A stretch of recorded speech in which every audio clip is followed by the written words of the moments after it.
Hour sufficiency is of God. ఇప్పుడు చాలా మందికి ప్రార్థన చేస్తూ ఉంటాను. కొంతమంది ప్రత్యేకంగా వస్తారు, ఈ సమస్య ఉందండి, ఈ బాధ ఉంది, ఈ లోపం ఉంది, ఇది రకరకాలుగా అడుగుతూ ఉంటారు. దాని ప్రకారం ప్రార్థన చేస్తూ ఉంటా.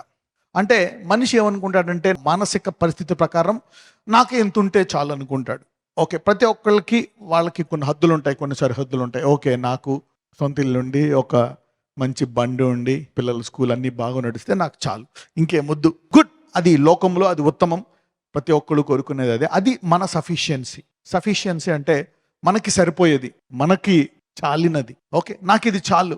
అయితే ఇక్కడ పౌలు ఏమంటున్నాడంటే నాకు ఏది చాలో అది దేవుడు నాకు చెప్పాలంటున్నాడు. సో ప్రార్థన అంటే ఏంటి? What is prayer? దేవుడికి నీకు ఏది చాలు అని ఆయన అనుకుంటున్నాడో అది వచ్చే వరకు నువ్వు ప్రార్థించాలా. నీ అంతటా నీవు ఓకే, నా పిల్లల్ని చదివిపించాలా, మంచిదే చదివిపించు, ఉద్యోగం కావాలా, ఓకే, బయటికి పంపించాలా, ఓకే, ఇది చాలు, నాకు ఇది ఉంటే చాలు, ఇదొక్కటి లేదు, నాకు ఇదొక్కటి ఉంటే చాలు, దానికోసం ప్రార్థిస్తారు. అందరూ చెప్పండి, నాకు ఏది చాలో అది నా దేవుడే చెప్పాలా. So your prayer should be according to the sufficiency of God. నీకేది కావాలో, మరి నీ పట్ల ఆయన చిత్తమేటో నీ చిత్తమేటో రెండు మ్యాచ్ అవ్వకపోతే దాన్ని ఏ పాయింట్గా మార్చాలా? ప్రార్థనా point. So what is not matching? అలాగే దేవుడికి నీకు ఏంటి, అది ఏది మ్యాచ్ అవ్వలేదో అది ఏ పాయింట్గా మారాలా? That should be your prayer point. అందరూ చెప్పండి, నాకు ఏది కావాలో, నాకు ఏది అవసరమో నేను చూచేదాన్ని బట్టి, లోకాన్ని బట్టి, నేను ఇతరుల్ని పోల్చుకునే దాన్ని బట్టి కాదు, కానీ దేవుడు నాకేది కావాలో, నాకేది అవసరమో, నా గురి ఏంటో ఆయన చెప్పాలా. అదే నా ప్రార్థన. అది నెరవేరే వరకు నేను ప్రార్థిస్తాను. ఆ తర్వాత కృతజ్ఞత చెల్లించి జీవితాంతం స్తుతిస్తూ దాన్ని పరలోకంలో కొనసాగిస్తాను. What you do in heaven, you continue to worship because they have everything. Okay, let's begin with the scripture. యెషయా గ్రంథం 29:11-12. Isaiah chapter 29 verse 11 to 12. దీనినంతటిని గూర్చిన ప్రకటన గూఢమైన గ్రంథవాక్యముల వలె ఉన్నది. ఒకడు నీవు దయచేసి దీన్ని చదువుమని చెప్పి అక్షరములు తెలిపిన వారికి వానిని అప్పగించెను. అతడు అది నా వలన కాదు, అది గూఢార్థముగా ఉన్నదని చెప్పెను. మరియు నీవు దయచేసి దీన్ని చదువుమని చెప్పి అక్షరములు తెలియని వానికి దానిని అప్పగించెను. అతడు అక్షరములు నాకు తెలియవనెను. We see here two people, రెండు వర్గాల మనుషులు ఉన్నారు ఇక్కడ. 11లో చూస్తే చదువుకున్న వాళ్ళకి ఈ గ్రంథాన్ని అప్పగించారంట. ఇదిగో ఈ వాక్యాలు అర్థం చెప్పుకుని అతను ఏమన్నాడంట, నాకు అర్థం కావట్లేదు అన్నాడంట. చదువుకున్న వాళ్ళకి అప్పగించాడంట, వాళ్ళు కూడా నాకు అర్థం కావట్లేదు అన్నాడు. So super natural it is for those who have faith. Let's read in English. And the vision of all is become unto you as the words of a book that is sealed. ఒక దర్శనము గోడమైందండి. అందరూ చెప్పండి, Bible గోడమైన వాక్యము. It's a mystery. ఇది ఒక మర్మం అంట. మనం చూస్తే దేవుడు మర్మాలు అందరికీ చెప్పాడా? శిష్యులకు మాత్రము పైకి వచ్చిన తర్వాత ఏం చెప్తాడు? మర్మాలు విశ్వాసము గల వారికి. Deep కాలత్ deep. మరియ గర్భం ధరించింది, ఎలిజబెత్ గర్భం ధరించింది. ఇద్దరు దేవుని యొక్క పరిశుద్ధాత్మ యొక్క శక్తి వలన గర్భం ధరించారు. ఎలిజబెత్ ఏమో వృద్ధురాలు, కనలేదు, పరిశుద్ధాత్మ సహాయం చేసింది. ఇక్కడ చూస్తే మరి మరియ వివాహము జరగలేదు, పురుషుడిని అరగన్నది, ఆమె గర్భం ధరించింది. So there is a supernatural encounter. ఇద్దరికి ఒక అద్భుతం జరిగింది. ఇద్దరు ఒక 4 మీటర్ల దూరంలో కలుసుకున్నప్పుడు లోపల ఇద్దరు గంతులు వేస్తున్నారంట. మరి మరియ గర్భము చూసి ఎలిజబెత్ గర్భములో ఉండే యోహాను కదులుతూ గంతులు వేస్తున్నాడంట. The deep call the deep. ఎవరైతే యేసుని ప్రేమించి ఆయన వాక్యము దేవుడై ఉన్నాడో అని ఆయన విశ్వాసంతో ఉంటారో మీకు గూఢమైన విషయాలు దేవుడు చెప్తాడు. ఈ వాక్యం వారికి మాత్రమే. Bible is for deep believers. అందరూ చెప్పండి, దేవుని యొక్క మర్మములో లోతైన విశ్వాసము కలిగిన వారికి. Only deep can understand the deep. Only the deep can dig deep. And the vision of all is become unto you as the words of book that is sealed, which men deliver to one that is learned, saying, read this, I pray thee. And he said, I cannot, for it is sealed. దీనంతటి గూర్చిన ప్రకటన గోడమైన గ్రంథవాక్యం వలె ఉన్నది. ఒకడు నీవు దయచేసి దీన్ని చదువుమని చెప్పి అక్షరములు తెలిసిన వానిని అప్పగించును. అతడు అది నా వలన కాదు, అది గూఢార్థముగా ఉన్నదని చెప్పాడంట. చదువుకున్నవాడు కూడా ఈ బుక్ ఇచ్చి చదవమంటే ఇది నాకు గూఢమైంది, నాకు అర్థం కావట్లేదు అన్నారంట. 12 చూద్దాం. And the book is delivered to him that is not learn. చదువుకున్న వాడికి అప్పగించారంటే చూద్దామని. Saying read this I prayed, he said I am not learn. మరియు నీవు దయచేసి దీన్ని చదువుమని చెప్పి అక్షరములు తెలియని వానికి దాన్ని అప్పగించును, అతడు అక్షరములు నాకు తెలియదు. సో దేవుని యొక్క సామర్థ్యము ఎవరికి? విశ్వాసము కలిగిన వారికి. ఎవరికి? విశ్వాసం. ఎంతమందికి విశ్వాసం ఉంది ఇక్కడ? మర్మాలు మీ వశము. అంటే ఈ భూలోకములో ఎవరు చదువుకున్నా ఎవరు చదువుకోకపోయినా అవసరం లేదు, విశ్వాసం కలిగిన వారు అధిగమించి తీరుతారు. వాళ్ళు దేవుని విషయాలు తోడుకొని దేవుని సామర్థ్యం పొందుకొని దేవుని యొక్క ఏది చాలంటారో అది మీరు పొందుకొని అది చాలే వరకు మీరు దాన్ని ప్రార్థించి పొందుకుందురుగాక. So you tap into God sufficiency by faith. నీకు చదవచ్చు, చదువు రాదు, నో. బైబిల్ చదువుకునే వరకు ఎడ్యుకేషన్ ఈజ్ ఇంపార్టెంట్. అలాగని that is not your sufficiency. Talk to your neighbour and say education is not your sufficiency. చదువుకుంటే చాలని అనుకోక అని చెప్పండి పక్కన వాళ్ళతో. దేవుడు నీకు ఏది చాలనుకుంటాడో అదే నీకు చాలు. అందరూ చెప్పండి, నా విశ్వాసము దేవుని యొక్క చిత్తాన్ని కనుగొని నెరవేర్చుకోగలదు. If you have faith. నా కొరకు చనిపోయాడు, తిరిగి లేచాడు, that's it, that is enough. ఇద్దరికి ఇచ్చాడు ఆ మర్మము. ఇద్దరు నాకు తెలుసు అనుకున్నారా? ఇద్దరు ఏమన్నారు? నాకు తెలీదు. అదే విశ్వాసకి ఇస్తే ఏమంటాడు? చిన్న ప్రార్థన చేసి చదివితే పరిశుద్ధాత్ముడు ఆ మర్మములో ఆంతర్యమును నీకు బోధిస్తాడు. He will open the seal is for you. పక్కన చెప్పండి, ఆ మర్మము లోతైన విశ్వాసుల కొరకు అనండి. So the mystery is not for everybody. నీవు దేవుని నమ్ముకుంటే ఏది వేస్ట్ కాదు.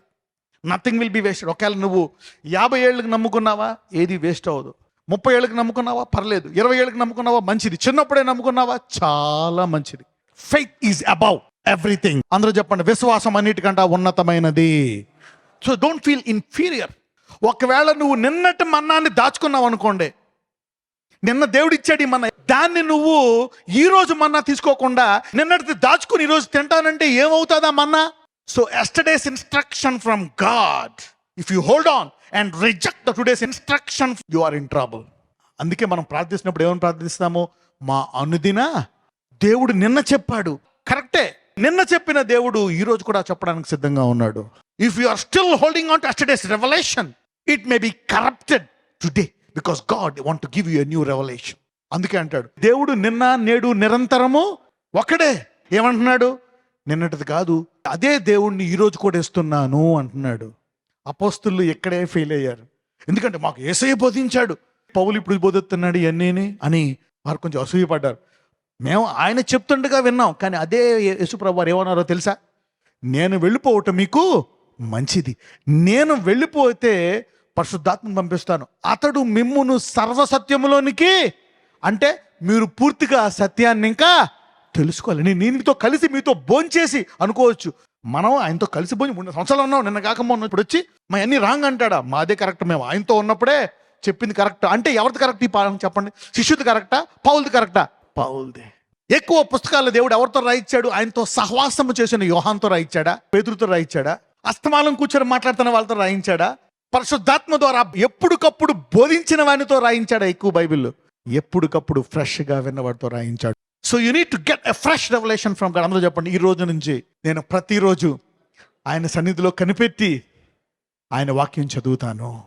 ప్రభువా, ఈరోజు నువ్వు నాకు, నా కుటుంబానికి, నా పిల్లలకి ఏం దాచి ఉన్నావు అని చదవాలి. 2 కొరింథీయులు 3:5 మా వలన ఏదైనా అయినట్లుగా ఆలోచించుటకు మా యంతట మేమే సమర్థులమని కాదు, మా సామర్థ్యము దేవుని వలననే కలిగి ఉన్నది. Not that we are sufficient of our selves to think anything of as of our self. సాధారణంగా మనకేం కావాలి, మనకి ఏది చాలు అని మనల్ని మనము చూసుకొని, సాధారణంగా మనం ఇప్పుడు కూడా మా అన్నయ్య, మా చెల్లి, మన ఇంటి పక్కోళ్ళు, మన బంధువులు, మన ఫ్రెండ్స్ ఎవరున్నారో వాళ్ళనే కంపేర్ చేసుకుంటాం. You only compare them. వాళ్ళ అబ్బాయి ఇంజనీరింగ్ చదివాడా? నా అబ్బాయి ఇంజనీరింగ్ చదివాడు. వాళ్ళ అబ్బాయి అమెరికా వెళ్ళాడా? మా అబ్బాయి అమెరికా వెళ్ళాలా? You know, it is good. అది చెడేం కాదు. అయితే దానికంటే ఇంకా గొప్పగా దేవుని వాక్యము నీకు ఇవ్వడానికి సిద్ధంగా ఉంది. Not that we are sufficient of our selves to think anything of our self, but our sufficiency is of God. మా వలన ఏదైనా అయినట్లుగా ఆలోచించుటకు మా అంతట మేమే సమర్థులమని కాదు. అంటే మేము ఇది చేసాం, మాకు అది జరిగిందని మా సమర్థత బట్టి మేము ఆలోచించుకోవట్లే. మాకు కలిగిన ఈ సామర్థ్యము, మేము ఈ కార్యాలు ఇవన్నీ చేయడానికి మేము ఇప్పుడు చెప్పుకుంటున్న ఈ సామర్థ్యం మా సామర్థ్యము కాదు. ఈ సామర్థ్యము మాకు ఎవరి వలన కలిగినది? ఎంతమంది ఈరోజు దేవుని సామర్థ్యము కావాలనుకుంటున్నారు? ఈరోజు ఈ వాక్యం వింటున్న వారందరూ ఆయన సామర్థ్యం ప్రకారం జీవించుదురుగాక. అదే అంటున్నాడు ఇక్కడ పౌలు. అందరూ చెప్పండి, నేను దేవుని సామర్థ్యముతో జీవించాలనుకుంటున్నాను. ఇది నీ అవసరం. This is your sufficiency. నువ్వు సొంత సామర్థ్యంతో జీవించడం దేవుని చిత్తము కాదు అని చెప్పండి. That's not the will of God. నేను చదువుకోలేదు అంటే ఇన్ఫీరియర్ ఫీల్ అవ్వద్దు. చదువుకున్నాడు అనుకున్నవాడు గొప్పగా ఫీల్ అవ్వదు. ఇద్దరు దేవుని సామర్థ్యాన్ని మిస్ అవుతున్నారా లేదా? ఇద్దరికి మర్మం కనపడుతుందా? కనపడలే. మర్మం ఎవరికి? విశ్వాసం. ఎంతమందికి ఉంది ఇక్కడ విశ్వాసము? ఈ రోజు ప్రతి విశ్వాసి నూతన సామర్థ్యము పొందుకొనును గాక. 10 సంవత్సరాల తర్వాత, ఒకప్పుడు ఇలా ఉండేది నా సామర్థ్యం, ఈ వాక్యం విన్న తర్వాత, ఈ అభిషేకం పొందిన తర్వాత, ఒక 5 ఏళ్ళు 10 ఏళ్ళ తర్వాత ఇది నా సామర్థ్యం అని మీరు సాక్ష్యం చెప్పండి. Somebody is tapping into divine sufficiency from today. ఈ రోజు నుంచి అనేకులు దేవుని సామర్థ్యము సమృద్ధిగా పొందుకొనును గాక. చాలా మందికి వాక్యాలు తెలుసు, అన్ని తెలుసు మైండ్లో. What is it? The earth is not waiting for who can tell all the scriptures. భూమి సృష్టి బైబిల్ బాగా తెలిసిన వాళ్ళ కొరకు వేచి ఉండట్లే. బైబిల్ బాగా బోధించే వరకు కాదు, బైబిల్ అన్ని వాక్యాలు కళ్ళు మూసుకొని చెప్పే వరకు వేచి ఉండట్లే. దేవుని కుమారు యొక్క ప్రత్యక్షత. The earth is waiting for the manifestation. అంటే ఆ వాక్యం యొక్క సామర్థ్యము నీ జీవితంలో అనేకులు చూసి ఇది దేవుని సామర్థ్యమే. Your sufficiency is from God. అందులో చెప్పండి, ఈ రోజు నుంచి నాది దేవుని సామర్థ్యము, డివైన్ సఫిషియన్సీ. అపోస్తుల కార్యములు 17వ అధ్యాయము 6వ వచనము. Acts chapter 17 verse 6. అయితే వారు కనబడనందున యాసోనును కొందరు సహోదరులను ఆ పట్టణపు అధికారుల యొద్దకు ఈడ్చుకొని పోయి, భూలోకమును తలక్రింద చేసిన వీరు ఇక్కడికి కూడా వచ్చి ఉన్నారు, యాసోను వీరిని చేర్చుకొని ఉన్నాడు. ఆగండి. ఒకప్పుడు వీళ్ళు యేసుప్రభు శిష్యులు కదా, ఆయనతో పాటు ఉండేవారు కదా అన్నారు, ఆయనతో సహవాసం చేసిన వారు కదా, చేపలు పట్టేవాడు వాళ్ళు. ఒకసారి దేవునితో సహవాసం చేసిన తర్వాత వారి సాక్ష్యం మారిపోతుందంట. వారి జీవితాలు ఒకప్పుడు నువ్వు పల్నాళ్ళు పెళ్లి చేసుకున్నావు, పల్నా చదువుకున్నావు, పల్నా ఇంట్లో పుట్టావు, పల్నా కరెక్టే, అది నీకు ఇచ్చిన బ్యానర్. కానీ సహవాసం తర్వాత వారి శిష్యుల పేర్లు ఒకప్పుడు యేసుప్రభుతో ఉన్నారు కదా, వీళ్ళు యేసుప్రభుతో ఉన్నారని చెప్పి వాళ్ళందరినీ గుర్తుపట్టేవారు. ఈ 12 మందిని చూసి ఏమంటున్నారంట? భూలోకాన్ని వాళ్ళు వేరే వాళ్ళతో సహవాసం చేశారంట. 70 మంది 120 మంది భూలోకము తలకిందులు అంటే ఏంటి? వాళ్ళ యొక్క తలంపులు, మీ తలంపులు వ్యర్థము, దైవ తలంపులే కరెక్ట్ అని దాన్ని పూర్తిగా మార్చేవాళ్ళు. అది కరెక్ట్ కాదు, దేవుని వాక్యమే కరెక్ట్, దీన్ని నడుచుకోవాలని అవతల సామర్థ్యాన్ని పొంచేవాళ్ళు. You see that. వారు రోగుల మీద చేతులు ఉంచగా వారు ఏమయ్యారంట? స్వస్థపడ్డారు. మీరు ప్రార్థించినప్పుడు పొందిన వాటిని దేవుడు ఇస్తారని ముందుగానే నమ్మి ప్రార్థించడము ఇదొక సామర్థ్యము. యు సీ దట్ నా. వాళ్ళెవరో చదువుకోలేదా? ఆ చదువుకోలేని వాడిని చదువుకున్న వాళ్ళకంటే గొప్పగా చేయడం. Reversing the mentality. అంటే లోకములో జీవించేవాడు మనసుకు అర్థం కాకూడదు అంటే రివర్స్ అయిపోవడం. అంటే ఈ లోకము కాదు, ఆ దేవుడు యొక్క వాక్యము, దాని సామర్థ్యమే అసలైన సామర్థ్యం. అదే సమృద్ధి గల జీవం నిరూపించడం అన్నమాట. మనం దేవుని సామర్థ్యానికి ఎక్కువ ఫోకస్ చేయలేదు కనుక లోకానికి వెలుగుగా మారలేకపోయాం. ఎంతమంది నేను నూతన సామర్థ్యంతో జీవించాలనుకుంటున్నారు? ఎంతమంది నాకు ఉండే బ్యానర్ కొంతకాలం తర్వాత మారిపోవాలనుకుంటున్నారు? అంటే అక్కడ ఉండే పరిస్థితులను పూర్తిగా ఏం చేస్తారంట? మార్చేస్తారంట. They are situation changers. They will change the situation. ప్రభువా నన్ను మార్చు అది ఇది అనడం కాదంట. నువ్వే ఒక సప్లై సెంటర్గా మారిపోవును గాక, నీవే ఒక అద్భుత కేంద్రముగా మారిపోవును గాక. You see that now. వీళ్ళు చూస్తున్నారు, ఈ లోకము ఏదైనా అవనే completely upside down. This is what God wants to do. So you are not supposed to live with your sufficiency. Somebody say my sufficiency is from God. అందరూ చెప్పండి, ఈ రోజు నుంచి నా సామర్థ్యాన్ని నేను నమ్ముకోను, దేవుని సామర్థ్యం మీదే ఆధారపడతాను. సో చదువు లేనోడిని చూసి నువ్వు కించపరచకూడదు, చదువునోడిని చూసి కనపరచకూడదు. ఇద్దరికి బుక్ ఇస్తే పనిచేస్తుందా? ఎవరికి పనిచేస్తుంది?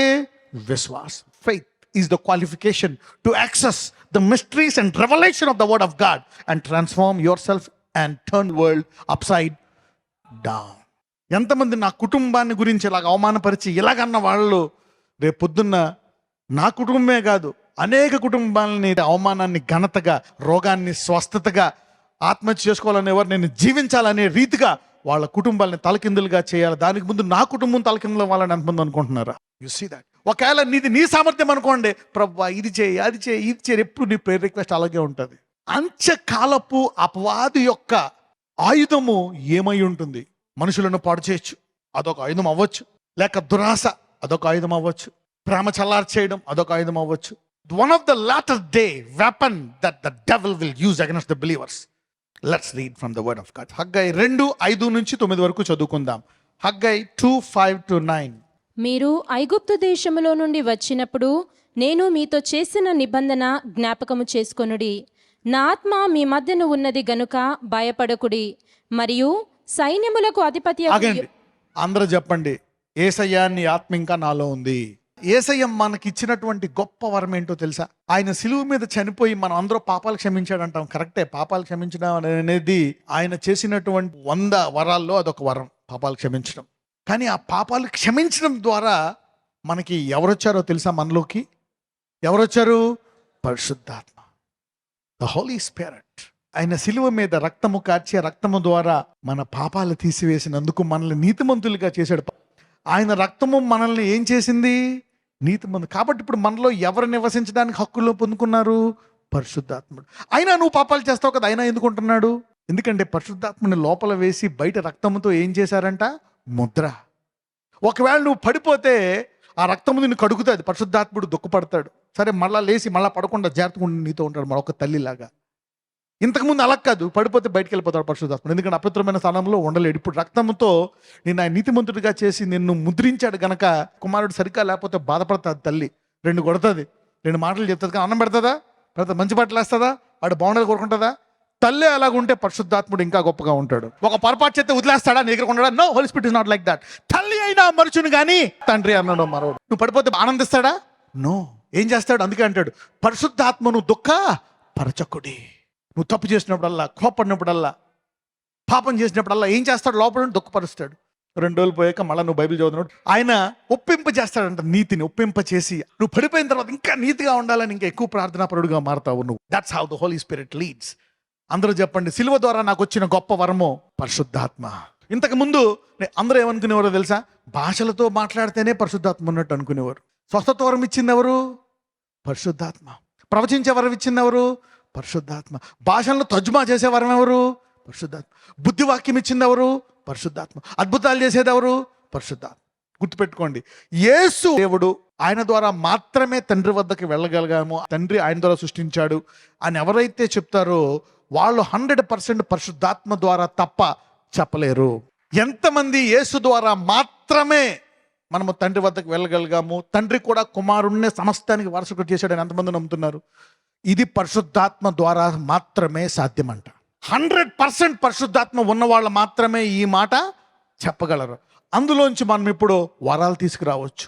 స్వస్థత వరం, భాషల వరం, భాషల్ని తర్జుమా చేసే వరము, అద్భుతాలు చేసే వరము. అందులోంచి మళ్ళీ ఏం తీసుకురావచ్చు? ఫలాలు, ప్రేమ, సంతోషం, సమాధానం. ఇవన్నీ నువ్వు తెచ్చుకుంటావు. యేసు దేవుడు అని ఈ ఎవరి సామర్థ్యంతో చెప్పగలము? పరిశుద్ధాత్మ. We have the Holy Spirit. ఇప్పుడు చెప్పండి, ఎంతమందిలో ఉన్నాడు పరిశుద్ధాత్ముడు? Yes, everybody has. He is one. కొరింథీయులకు వెళ్దాం. 1 కొరింథీయులు 12:3. ఇందుచేత దేవుని ఆత్మ వలన మాట్లాడు వాడెవడును యేసు శాపగ్రస్తుడని చెప్పడనియు, పరిశుద్ధాత్మ వలన తప్ప ఆగండి, అందరూ అండర్లైన్ చేసుకోండి. పరిశుద్ధాత్మ వలన తప్ప ఎవడును యేసు ప్రభువని చెప్పలేడనియు నేను మీకు తెలియజేయుచున్నాను. ఎవరు చెప్తున్నారు ఈ మాట? పౌలు భక్తుడు. ఒకవేళ యేసు ఒక్కడే దేవుడు, ఆయన ద్వారా మాత్రమే నేను పరలోకానికి వెళ్తా, ఆయన కొరకు రక్తం కార్చాడు, ఆయన ద్వారా మాత్రమే తండ్రి సమస్తాన్ని ఆయన కొరకు, ఆయన ద్వారా ఏం చేశాడు? ఈ భూలోకాన్ని సృష్టించాడు. మనందరం కూడా ఆయన కొరకే చేయబడ్డాము. ఆయన శిరస్సు, మనమేమో శరీరము. ఆయన వరుడు, మనము వధు. సో పరిశుద్ధాత్మ వలన తప్ప ఎవడు యేసు ప్రభువు అని చెప్పలేడని నేను మీకు తెలియజేస్తాను. ఇప్పుడు చెప్పండి, ఏ వరము లేదు, యేసు దేవుడు అని అనుకుంటున్నావు, అతనిలో పరిశుద్ధాత్ముడు పూర్తిగా ఉన్నాడా లేదా? ఇప్పుడు చెప్పండి, అంతమందిలో పరిశుద్ధాత్మ ఉన్నాడు. Yes, you got the Holy Spirit if you can say Jesus is the truth. Let's read. Haggai 2:5 నుంచి చదువుదాం. మీరు ఐగుప్తు దేశములో నుండి వచ్చినప్పుడు నేను మీతో చేసిన నిబంధన జ్ఞాపకం చేసుకొనుడి. నా ఆత్మ మీ మధ్యన ఉన్నది గనుక భయపడకుడి. అంటే ఆ రోజుల్లో డౌట్ ఉంది, ఉండొచ్చు, వెళ్ళిపోవచ్చు ఆత్మ. కానీ ఈ రోజులో ఆయన రాకడ వరకు నీలో వేసి ముద్ర వేయబడ్డదండి. పక్కనతో చెప్పండి, రాకడ వరకు పరిశుద్ధాత్ముడు నిన్ను విడవడు అనండి. He will not leave you. ఫిలిప్పీలో ఉంటుంది, నీలో ఈ సత్కేని ఆరంభించిన దేవుడు ఎప్పటి వరకు కొనసాగిస్తాడంట? అంతము వరకు కొనసాగిస్తాడంట. He will continue this. చదువుదాం. మరియు సైన్యములకు అధిపతియగు యెహోవా సెలవిచ్చునదేమనగా, ఇక కొంతకాలము ఇంకొక మారు ఆకాశమును భూమిని సముద్రమును నేలను నేను కంపింపజేతును. నేను అన్యజనులందరినీ కదిలింపగా అన్యజనులందరి యొక్క ఇష్ట వస్తువులు తేబడును. నేను ఈ మందిరమును మహిమతో నింపుదును. ఇదే సైన్యములకు అధిపతియగు యెహోవా వాక్కు. వెండి నాది, బంగారు నాది, ఇదే సైన్యములకు అధిపతియగు యెహోవా వాక్కు. ఈ కడవరి మందిరము యొక్క మహిమ అగండి, ఏ మహిమ? కడవరి అంటే అంత్యకాలపు మహిమ. సో మానవుడు పాపము చేసి ఏం పోగొట్టుకున్నాడు? దేవుడు అనుగ్రహించు మహిమ. ఇక్కడ పరిశుద్ధత అనేది ఒక మహిమ, నీతి అనేది ఒక మహిమ, దేవుని లోతైన విషయాలు తెలుసుకోవడం ఒక మహిమ. ఇక్కడ దేని గురించి మాట్లాడుతున్నాడు? మహిమ అంటే వెండి నాది, బంగారము నాది. Okay, let's read. ఈ కడవరి మందిరము యొక్క మహిమ మునుపటి మందిరము యొక్క మహిమను మించునని సైన్యములకు అధిపతియగు యెహోవా సెలవిచ్చుచున్నాడు. అంటే ఇంతకు ముందుండే మహిమ కంటే ఇప్పుడు కడవరి దినాల్లో ఇచ్చే మహిమ ఏమవుతుందంట? అంటే అంత్య దినాల్లో అపవాది వాడేటువంటి గొప్ప అస్త్రము ఏంటో తెలుసా? నువ్వు పాడైపోతావు, అది ఇది అని చెప్పి దొక్కడమే అపవాది యొక్క కడవరి ఆయుధం. ఇప్పుడు చెప్పండి, బాగా చదువుకున్న వాళ్ళు మాత్రమే చేయగలరా ఇది, లేక చదువు లేని వాళ్ళు వ్యాపారంలో దిగి చేసుకోగలరా? ఈ కడవరి దిన మహిమకు ఎవరు అర్హులు? అందరూ చెప్పండి, విశ్వాసము గల నేను. So by faith you have access to God. So ఈ మహిమ పొందుకోవడానికి నీకు ఏం కావాలా? విశ్వాసం.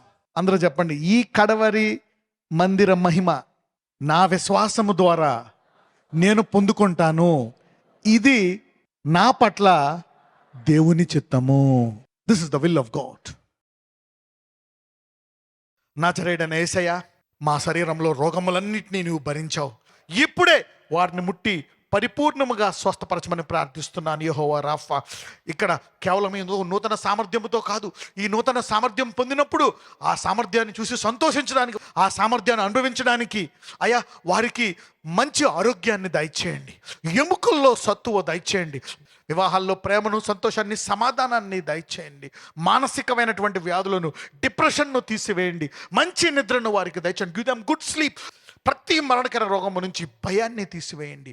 ఈ నూతన సామర్థ్యాన్ని చూసి నీకు కృతజ్ఞత చెల్లించి అనేకులకు ఆశీర్వాదంగా మారే కృప ఈ రోజు నుంచి ప్రతి ఒక్కళ్ళ నోట ఈ సామర్థ్యాన్ని, నీ యొక్క శక్తిని మేము చూసాము అని ప్రతి ఒక్కళ్ళు సాక్ష్యం చెప్తూ ప్రవేశించే కృప దయచేయమని నజరేయుడైన యేసునామమున ప్రార్థిస్తున్నాము తండ్రి. ఆమేన్.